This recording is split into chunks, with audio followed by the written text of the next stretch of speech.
Thank you. Thank you, Frank, for the warm introduction.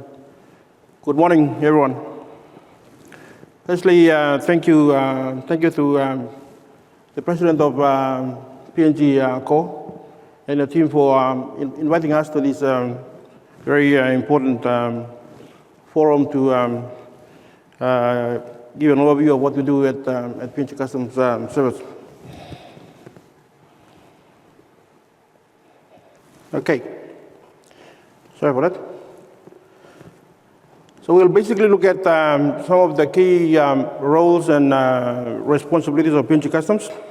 Recently we launched our corporate plan, Papua New Guinea Customs Service Corporate Plan 2024-2028. And in that corporate plan that we launched, our vision is we aspire to be a modernized customs administration to secure our border and support sustainable economic growth in Papua New Guinea. So this forum supports the vision that we have, and we are pleased to be here to share what we do to promote growth, promote sustainable economic growth in our country. The presentation this morning will look at some of the key achievements, key highlights, also look at how we adopt some of the international best practices, and then look at some of the challenges and opportunities that we have.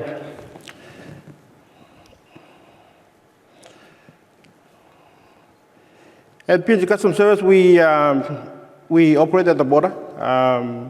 We are one of the most modernized agencies of government. We subscribe to some of the international best practices under Papua New Guinea's membership to the World Customs Organization. So some of the processes and procedures that you see in Australia or in Singapore are the same or similar ones that we apply at Customs, at the PNG Customs Service. We enforce and regulate close to about 14 different laws at the border. So you can imagine that we enforce a lot of laws and regulations at the border. And we encourage all our stakeholders to engage with us. We are also one of the most responsive agencies of government. We host what we call Customs Business Dialogue twice every year, wherein we engage with our stakeholders to inform them of all the things that we do, and also to listen to the challenges that they are facing, so we can all work together to address those challenges and find ways forward. Recently, we've also had close consultation with the industry, and wherein we look at the different initiatives that we run and how best we can use those reform and modernization platforms to assist our importers and exporters.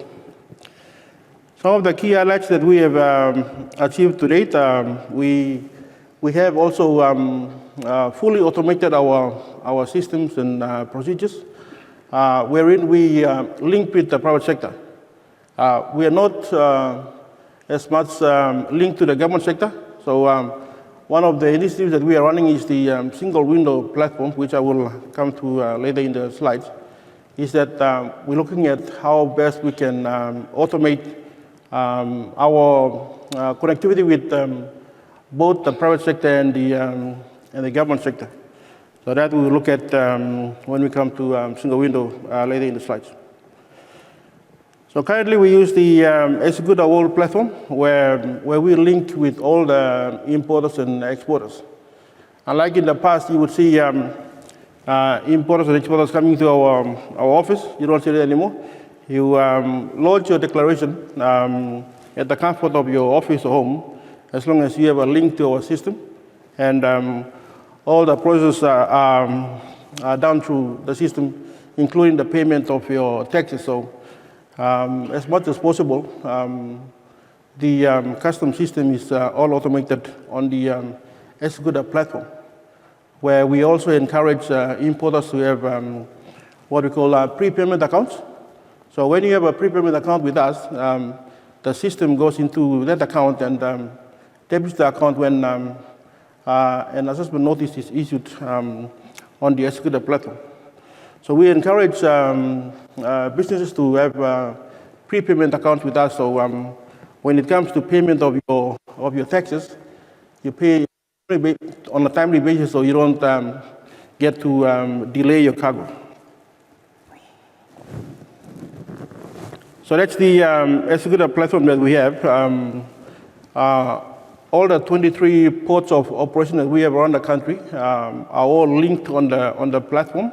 So it makes it easy for us to facilitate trade, both imports and exports. Like I said earlier, we also adopt some of the international best practices under what we call the revised Kyoto Convention on the simplification and harmonization of customs procedures and processes. So that's the same convention that Australia applies, Singapore applies, every other country that is a member of the WCO. So you can be assured that the Papua New Guinea Customs also applies those international standards to simplify and to effectively facilitate trade at the border. But also, we also apply risk management principles, wherein importers and exporters that pose a risk to revenue or to our community, we allow for risk-based, intelligence-led interventions.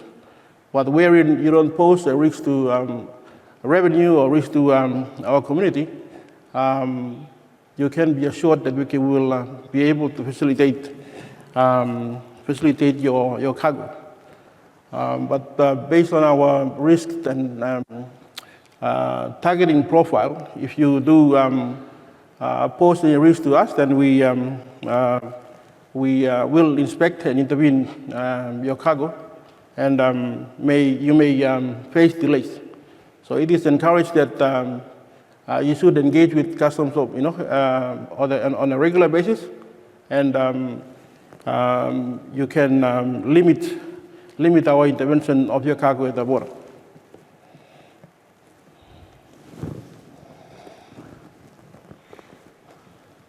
So, but that's not to scare you. Close to about 90% of the cargo we don't intervene, based on our risk management targeting profile. We only intervene with less than 10% of the cargo that comes through our ports.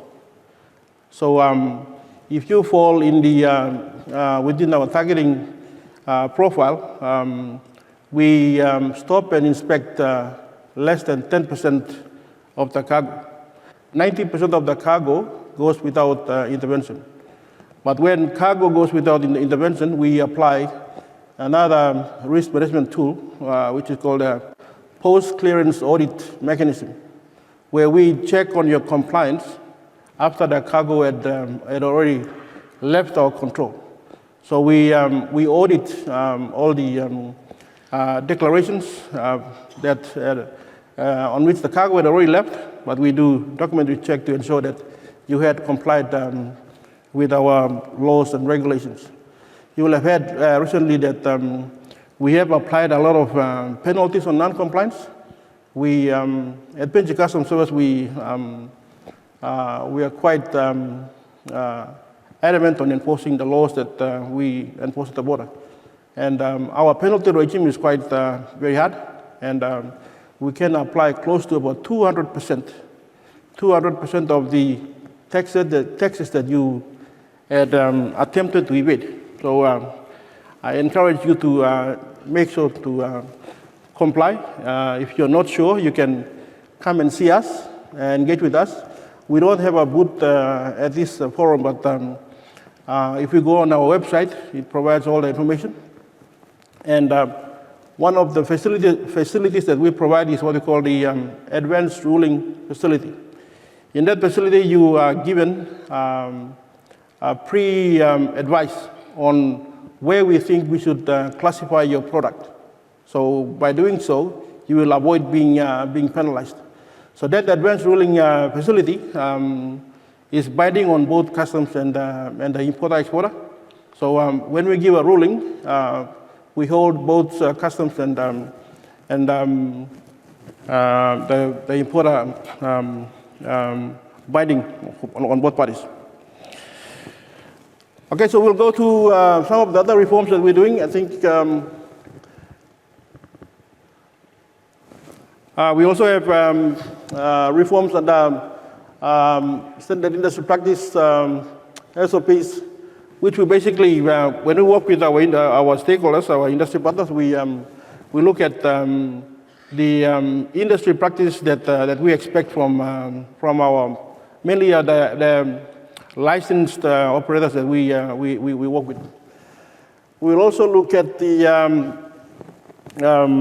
special economic zones. Special economic zones is one of the policies that the government is driving. So in PNG Customs, we have incorporated the special economic zones into our corporate plan, where currently we're doing a restructure, and we will have a specific division dealing with special economic zones. So if any investor is willing to come under the special economic zones and invest in the country, PNG Customs is now ready to assist you, wherein we will have a specific division dealing with special economic zones. Also, you will note that special economic zones are customs zones under the WCO's revised Kyoto Convention. So we are best placed to facilitate trade in the special economic zone space. The other reform that we are doing, I think I'm probably running out of time. I'll just look at the single window platform. If I can go to that slide.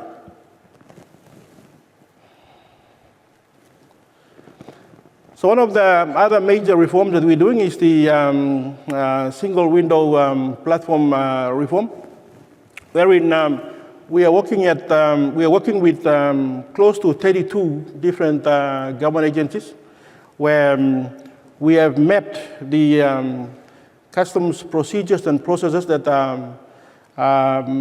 across the 32 different government agencies. So a blueprint has been developed, and we have mapped out the current SE's procedures and processes. And the government has endorsed that blueprint. Right now we are looking at the second stage of the project, where we are looking at data harmonization, where all the different data that is captured in those 32 different agencies are being mapped out. So what's going to happen in this platform is that currently that slide looks at the current SE's procedures and processes, where it's cumbersome, and you spend a lot of time trying to get permits, licenses, approvals on the manual process. This project is trying to automate all of the close to about 60 different processes at the border. When we automate that, earlier on I said we only link with the private sector. This platform is looking at how we can automate both the private sector and the government sector. So those 32 agencies that have a process at the border will be automated under the single window platform. And when you want to apply for a permit or license or some approval, you log onto the system and apply for the permit license approval. So PNG Customs is leading this with the Department of International Trade and Investment and the Special Economic Zones Authority, and the 32 agencies that have a part to play at the border.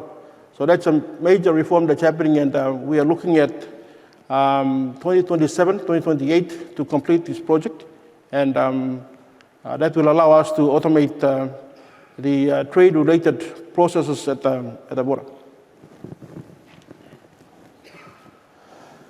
So that's some of the, we also, at PNG Customs Service, we believe that working together with our agencies and partners is very critical. So as much as possible, we engage with our stakeholders, and we have these biannual conferences where we engage with our stakeholders.